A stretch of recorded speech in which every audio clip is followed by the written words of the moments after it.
Good morning. I wanted to start this morning with a little bit of nature because I haven't finished with Romans just yet. In Romans chapter 1, it says that God's qualities are clearly seen from creation onwards. However, I've got a little bit sidetracked with your stories. Thank you very much, by the way. They're really important, because I'm sure Watchtower looks at this video from time to time, and they will read your stories and they will see the dreadful outcome of their policies. So what's gone wrong this time? Well, I've heard from several people about sanctions that they go on and on and on. First of all, sanctions are not scriptural to start with. But if we have a look at that case in 1 Corinthians 5 about the man who took his father's wife, and Paul said, no, that must stop. And so we go to 2 Corinthians chapter 2, and this was within 5 months of Paul saying, look, you have to put that man out of the congregation. But within 5 months, that man had obviously put things right, because in 2 Corinthians 2, Paul said that the majority had rebuked this man, and that was enough. He said, and the best thing now is to give him your forgiveness and encouragement, or he might break down from so much misery. So I'm asking you to give some definite proof of your love for him.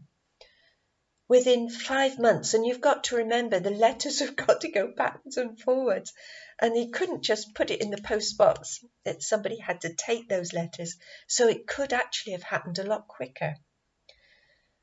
But they were to confirm his love for him now that he had put things right. Sanctions? No, there were none at all. So Watchtower needs to look at this, because as Jesus said in Matthew 7, he said the judgment that you are giving to others is what will be meted out to you. So what has gone wrong here? Well, first of all, Watchtower is not looking at the scriptures. They are not following the Bible's commands or even Bible precedents here on timing. They're going with their own ideas, and now with your stories they can see the horrendous outcome of not sticking to the scriptures. But other things have gone wrong as well, and for this we need to go to Hebrews chapter 5, and this is what they seem to have forgotten. Paul said here that he's talking about the high priests in the days of the Israelites, who were appointed from men to offer up gifts and sacrifices. And it says that this high priest can sympathize with those who are ignorant or uncertain, because he too lives in the limitations of weakness. That is why he has to make sin offerings for himself as well as for the people. Elders forget that they are sinful. They forget that they need the same forgiveness from God that we all need. So this now leads me on to the difference between law and justice. They are not the same things. For instance, when I was in court, I got law. What happened was that in a previous court appearance, one of the judges had said to the defendants, Watchtower that is, that they should be using fair procedures. And I wanted the president, that's the judge that I finally appeared before, to repeat that. Now the defendants, they claimed that that judge hadn't said that. So the president looked at them and he said, it doesn't matter whether she said it or not. He said, I'm going to say it. It's the law. So I got law, which was important and very useful. But did I get justice? No, I didn't. Because justice is what puts you back into the situation you were in before the crime or the wrong happened. But the courts couldn't do that. They couldn't give me back my health or my possessions. But God can, and He will. Not that possessions are that important, but my life and health would be much appreciated. You see, illustrating law and justice a bit further.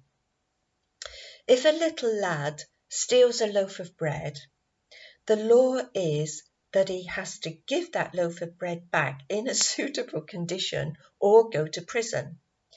But justice or judgment means that the judge looks at that situation and he says, now, what caused this little lad to steal this loaf of bread?